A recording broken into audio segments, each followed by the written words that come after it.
On this update, I have a few things that I want to talk about.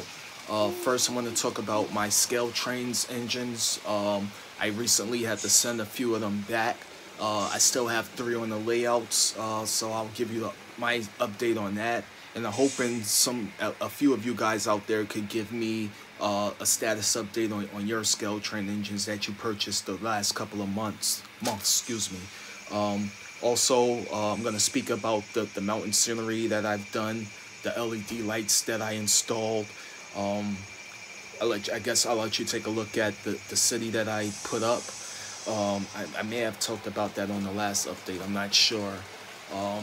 Also, a bridge that I'm trying to install to add some roadways around my layout.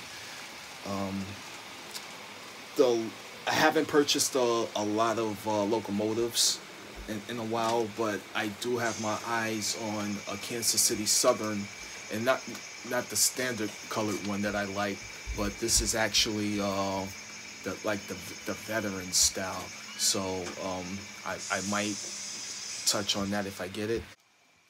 Lastly, I'll talk about my op sessions, my solo op sessions. I've incorporated my bookshelf layout. I've been placing cars around the layout where they would normally live, moving things back and forth. So at the end of this video, I'm going to push some cars to the fertilizer area that's next to one of my docks.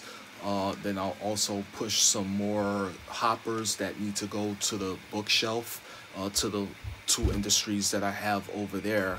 While I'm over there, I have some switching that I need to do on the bookshelf, so you'll get a first look at that, maybe a second or third.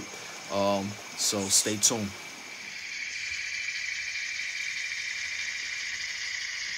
Scale trains.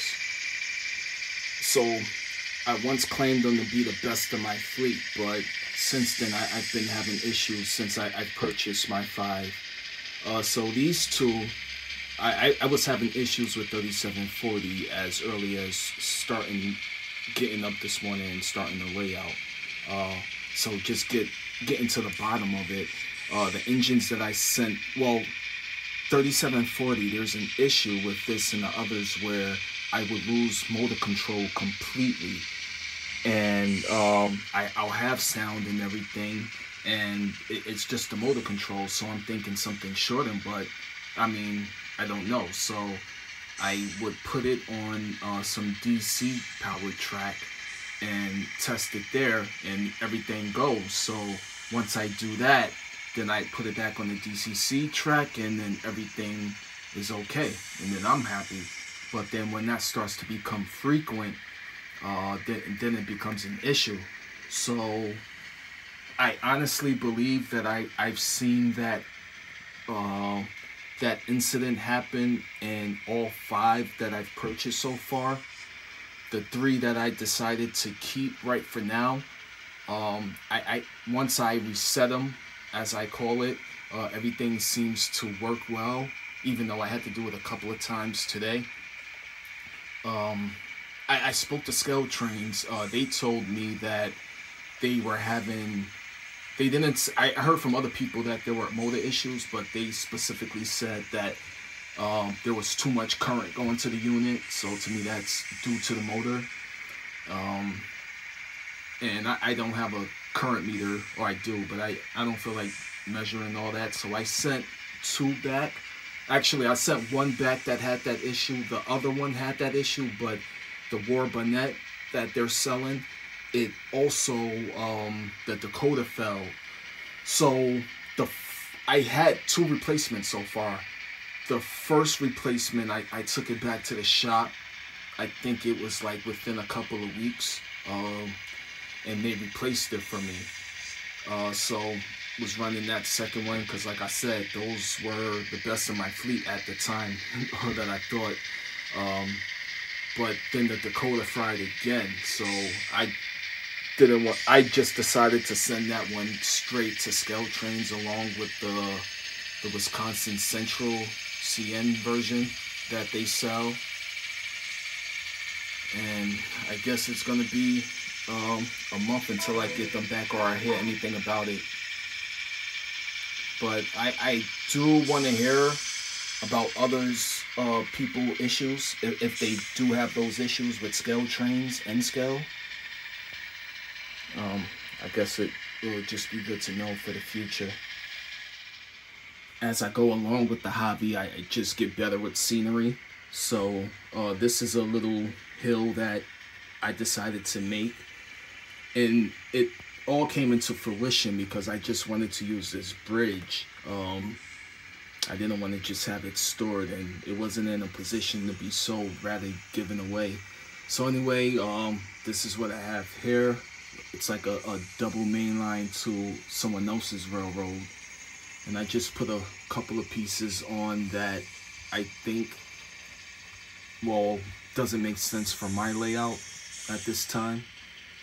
This Union Pacific is a DC engine. It is functional, but I'm thinking in the future that I'll make one or two of these tracks a programming track. So it actually has a function. And here is the mountain that I put up. What I did was, I may have explained this before, but I took a HO tunnel that they were selling at Hobbytown, and I just kind of cut it up, put it in shape, taped it down, and then I also have some cardboard in there to add additional shape. And you know, just going through the process of putting the greenery down. And this is what I came up with. I do intend to put some tunnel, I think I'll have to make my own tunnel portals for this street as well as this street to make this all make sense. You know, maybe in the future I can install some traffic lights, since I do have the space underneath to do all the wiring and stuff. I've started putting down LED lights. Well, I've had them for a while, but now I have them lit. I have 2 more packs I need to put up. I think I said all this before. I also put some lights back here. I'm gonna put some more down for this yard. I didn't glue them down yet, I just wired them up. That's why they're kind of just floating for now.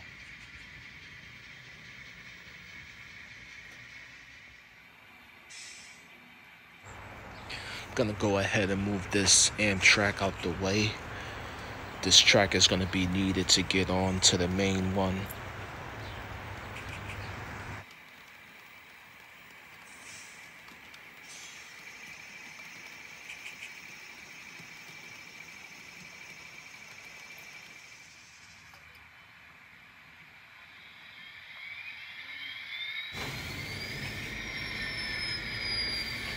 Switches are getting manned up and ready.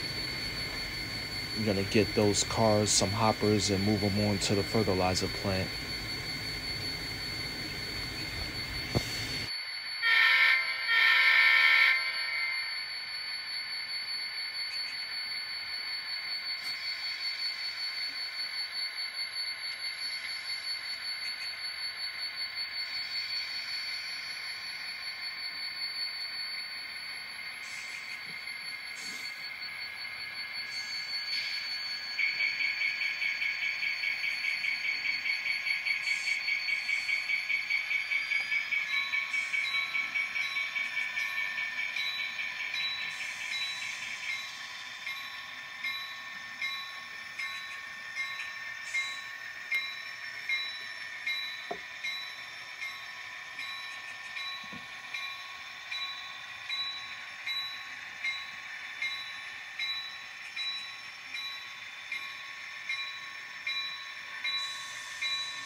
So this area is currently being revised.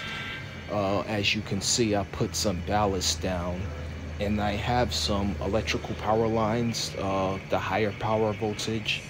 I have them on the layout now, but I'm doing the voiceover after I've taped. So you'll see that in the next update, or maybe in a short.